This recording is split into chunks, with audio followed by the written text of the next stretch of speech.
Dorothy Pulaski, Dayton, Ohio, 1956. 3 children, a 24-inch waist, and 128 pounds on her wedding day that barely moved in 30 years. She never owned a bathroom scale. She never counted a calorie. She never set foot in a gym. Her kitchen closed every night by 7:30, and she did not think about food again until morning. You have fitness trackers, calorie apps, protein shakes, and a pantry full of snacks labeled healthy. She had 10 habits, that is all. 10 eating habits that kept her slim without a single product, program, or subscription. And every one of them was quietly dismantled by industries that needed her to be hungry all the time. This is the channel where we uncover what they buried. Let us count them down. Before we get into it, make sure you are subscribed so you do not miss what we uncover next. Number 10. Fixed mealtimes. 6:15 in the morning. October 1956. The radiator clicks on in the Pulaski kitchen. Dorothy is already standing at the stove. 2 eggs crack into a cast iron pan slicked with butter. The sound of the shell splitting. The hiss of the whites hitting hot metal. Coffee percolates on the counter and the smell fills the hallway before Frank even reaches the bathroom. Breakfast at 6:30. Lunch at noon. Dinner at 5:45.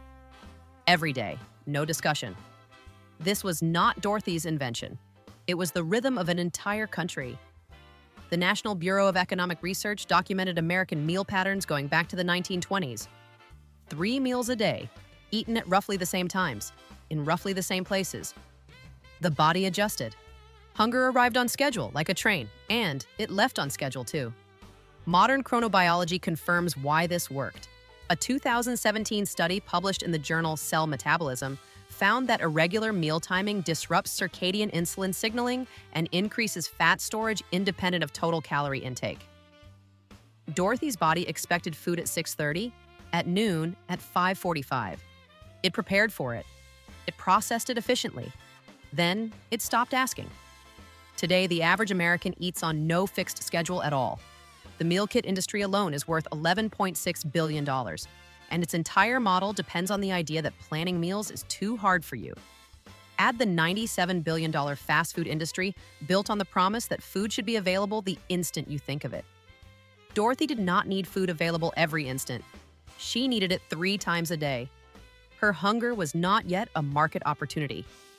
Number 9. Eating seated at a table, 1959. A kitchen table in Tulsa, Oklahoma. 4 chairs, a vinyl cloth wiped clean after every meal, and a salt shaker shaped like a rooster. Margaret Ann Hargrave sits her 4 children down before a single fork is lifted. No one eats standing, no one eats walking, no one eats in a car. The kitchen table, as the center of eating, was not a lifestyle choice. It was infrastructure. The Formica dinette set, popularized by companies like Daystrom and Chromecraft in the late 40s, sold for about $69 in 1952. Every home had one. It was where food happened, and only where food happened. The science is plain. A 2015 study from the Journal of the Academy of Nutrition and Dietetics found that people who eat while standing consume an average of 30% more calories per meal than those who eat seated. The body registers fullness more slowly when upright and moving.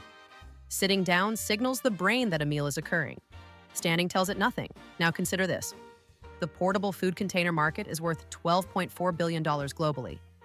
Meal replacement bars, shaker bottles, insulated lunch totes designed so you never have to sit down at all. Audrey Hepburn was photographed eating at a table on nearly every film set she worked on. Grace Kelly insisted on seated meals even during location shoots. They were not following a trend. They were following a habit so ordinary it did not have a name yet. The table was a boundary, not a luxury. Number 8. The absence of snacking. Open Dorothy Pulaski's pantry in 1957. Flour, sugar, cornmeal, lard, a tin of Crisco, canned peaches, dried beans, a bag of rice. Everything in that pantry is an ingredient. Nothing in that pantry is a snack. There is nothing to grab, nothing to tear open. Nothing designed to be eaten between meals because nothing was. The modern snack did not exist in its current form until the late 1960s. Frito-Lay, founded by Herman Lay in 1932, sold potato chips as an occasional indulgence at 5 cents a bag. But the company did not begin engineering daily snacking as a consumer behavior until the 1970s, when marketing research showed that repositioning chips from treat to anytime food could triple unit sales. General Mills followed. Nabisco followed. By 1985, the American snack food industry had crossed $10 billion in annual revenue. A 2011 study published in the journal Hepatology found that frequent snacking between meals significantly increases liver fat accumulation and total caloric intake, even when individual snack portions are small. Dorothy did not need that study. She simply had no snacks in the house. Today, the global snack food market is worth over $600 billion. $600 billion. That market did not exist in 1956 because women like Dorothy kept a pantry full of ingredients, not products. Her grandchildren keep a pantry full of products, not ingredients. The shift was not natural. It was manufactured. Then, a $170 billion industry filled the silence. Number 7. Kitchen closing time. 7:28 in the evening, November 1958. Dorothy washes the last dinner plate. She folds the dish towel over the oven door handle. She switches off the light above the stove. The kitchen is dark. It will stay dark until 6 the next morning. There is no midnight snack. There is no 9 o'clock bowl of cereal. The kitchen is closed. This was standard practice in most American homes through the 1960s. Meals ended. Dishes were washed. The kitchen was finished for the day. The concept of the kitchen as an all-hours access point did not take hold until the proliferation of the microwave oven. Amana introduced the first countertop microwave in 1967 at a price of $495. By 1986, 90% of American homes had one. The kitchen never closed again. Research published in the journal Obesity in 2019 found that restricting eating to a 10 to 12-hour window, what scientists now call time-restricted feeding, reduces total caloric intake by an average of 20% without any deliberate calorie counting. Dorothy's kitchen was open from 6:30 in the morning to 7:30 at night. 13 hours. Close to what modern science now recommends as optimal. The microwave industry is worth $7.3 billion today. It exists in large part to make the kitchen available at 11 at night, at 2 in the morning. At any hour, a craving arrives. Dorothy did not have cravings at 2 in the morning. Her kitchen was dark. When the industry reopened her kitchen, it never closed again. Here is what keeps appearing when you trace this carefully enough. Dorothy did not follow a system. She did not read a book. She did not have a method. She had a life structured around meals that started and ended, around a kitchen that opened and closed, around food that was cooked and then finished. These were not individual quirks. They were a complete architecture of eating that an entire generation shared. Wait until you see what number 5 reveals about eating alone. Number 6. Portion control through serving dishes. Dinner at the Pulaski table. Frank carves the roast and places slices on each plate. Dorothy spoons the green beans. She serves the children first, then herself. The food comes from serving dishes in the center of the table. No one reaches across. No one serves themselves. This was not etiquette. It was portion architecture. The American serving dish, a staple produced by companies like Pyrex and Corning Ware, cost between $1 and $3 in the early 1950s. Pyrex alone sold over 300 million pieces between 1915 and 1960. Every kitchen had serving bowls. Every table used them. A 2005 study by Brian Wansink at Cornell University found that people who serve themselves from large containers eat an average of 31% more than those served from portioned dishes. When food is placed directly in front of a person in a large vessel, the visual cue overwhelms the internal signal of fullness. Dorothy's system eliminated this entirely. The serving dish stayed in the center. You received what you were given. Today, the average American restaurant plate is 12 inches in diameter, up from 9 inches in the 1950s. The dinner plate market alone is a $4.2 billion industry. Buffet-style restaurants and family-sized bags of chips replicate the exact condition Wansink warned against. More food directly in front of you with no intermediary. She decided how much was enough, not a marketing department. Before we continue, If this is making you rethink what you have been told about eating, hit subscribe and like, so more of this reaches people who need to see it. Then stay, because number 1 is the thing the food industry most needs you not to know. Number 5. Eating as a family. San Jose, California, 1961. Patricia Lamb sets the table for 7. Her mother-in-law places a dish of steamed fish in the center, a bowl of bok choy with garlic, white rice in a clay pot. The whole family eats from shared dishes, talking, passing, laughing. No one eats alone. No one eats in silence. The food is the same for everyone. Patricia raised 4 children this way, meals together, every night, no exceptions. In 1998, Patricia watches her granddaughter eat a bag of goldfish crackers in the back seat of a minivan on the way to soccer practice. The girl is 8 years old. She eats alone, staring out the window, 1 cracker at a time. She does not sit down at a table that evening because she already ate.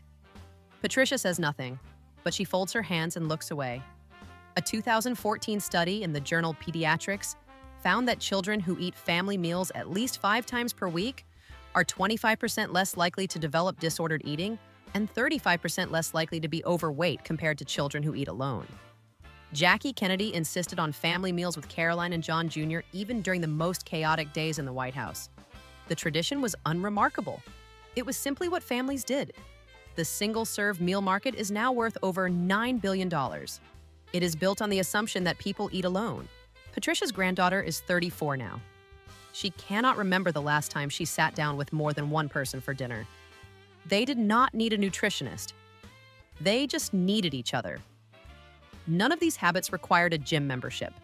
None required a book. None required a subscription or an app or a consultation.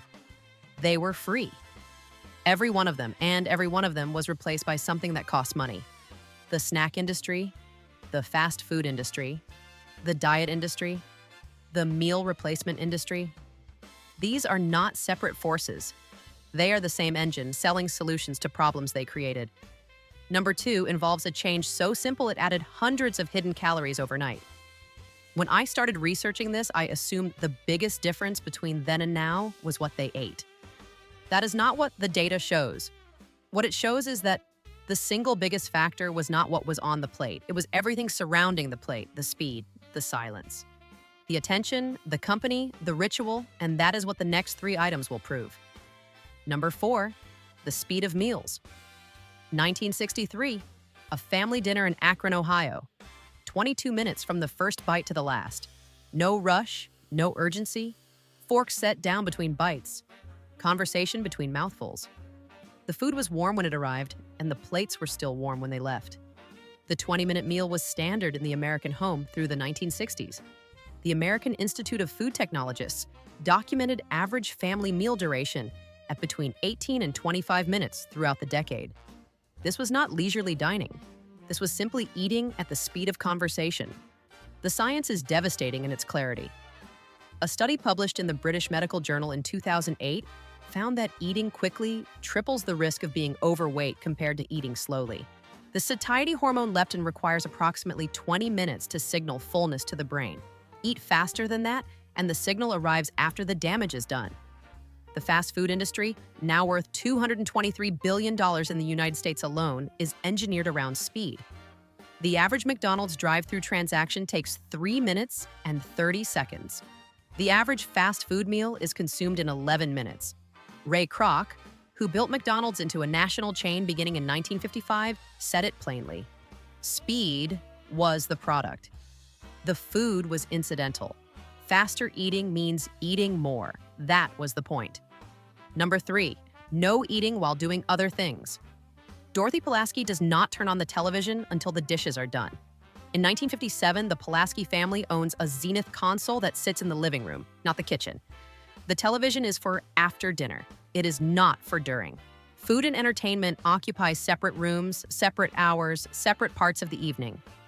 The TV dinner, introduced by Swanson in 1953 at 98 cents per tray, was the first product specifically designed to merge eating with watching. By 1955, Swanson had sold over 25 million trays. It was marketed not as food, but as convenience. Eat and watch at the same time. Do two things at once. The kitchen and the living room merged. A 2013 study published in the American Journal of Clinical Nutrition found that people who eat while distracted consume an average of 10% more during the meal and 25% more at subsequent meals. The brain fails to encode the memory of eating, so it does not adjust future hunger accordingly. You eat, but your brain does not fully register that you ate. Today, the average American spends over 7 hours per day looking at a screen. The food delivery app market is worth over $150 billion globally, built entirely on the premise that food should arrive while you are doing something else. DoorDash, Uber Eats, Grubhub. They do not sell food. They sell the ability to eat without interrupting your screen time. Elizabeth Taylor kept separate spaces for eating and entertainment in every home she owned. It was considered basic. They gave her a screen and a bag of chips and called it dinner. Let us be clear about what happened here. The industries that replaced these habits did not offer something better. They did not offer something healthier. They did not offer something that worked more effectively. They offered something more profitable. Every single habit on this list was free. Every single replacement cost money. That is not evolution. That is extraction. And number one is the one the industry most needs you not to know. Number one, the invention of grazing and intuitive eating. 3 meals a day. That was the default. For Dorothy Pulaski, for Margaret Ann Hargrave, for Patricia Lamb, for nearly every woman in America through the 1960s. You ate 3 times. You stopped. You did not think about food between meals because there was nothing to think about. The kitchen was closed. The pantry held ingredients. The next meal would come when it came. Then the diet industry arrived. In 1961, Jean Nidetch founded Weight Watchers in her living room in Queens, New York. The program charged members to attend weekly meetings. By 1968, it was a publicly traded company. By the mid-70s, the diet industry had identified its most profitable insight. If you can convince people that 3 meals a day is wrong, you can sell them alternatives forever. 6 small meals, grazing, snack packs, portion-controlled containers, meal timing apps. Each one required a purchase. Each one replaced something free. By the 2000s, a new concept emerged. Intuitive eating. Eat when you feel hungry. Stop when you feel full. It sounds reasonable until you realize it was introduced into a food environment engineered to make you feel hungry all the time. Ultra-processed foods are designed to override satiety signals. A 2019 study in Cell Metabolism found that people eating ultra-processed diets consumed an average of 500 extra calories per day compared to those eating unprocessed foods, even when both diets were matched for available calories, sugar, fat, and fiber. Telling someone to eat intuitively in a world of ultra-processed food is like telling someone to drive intuitively on a road with no signs, no lanes, and no speed limit. The global weight management market is now worth over $224 billion. It sells programs, supplements, shakes, bars, apps, coaching, and plans. Dorothy spent nothing. She ate 3 meals a day at a table with her family and stopped. That system is the single greatest threat to a $224 billion industry. Not because it is radical, because it is free. Dorothy's granddaughter has tried 4 different eating plans in 3 years. She has spent over $2,000 on supplements, subscriptions, and meal kits. She weighs more than Dorothy ever did. And she has never once tried the thing that actually worked. 3 meals a day was not harming anyone. It just was not selling enough product. 1979. Dorothy Pulaski is 54 years old. She weighs 132 pounds. Her daughter Karen has been on 3 diets and weighs 158. Karen eats 6 times a day, in her car, at her desk, on the couch. She eats while watching television. She eats while driving. She eats while reading a magazine. She has a drawer in her office filled with protein bars and a cabinet at home filled with snack packs, all of them labeled healthy. Years later, Karen's daughter sits across from Dorothy at the kitchen table. The same table, the same vinyl cloth.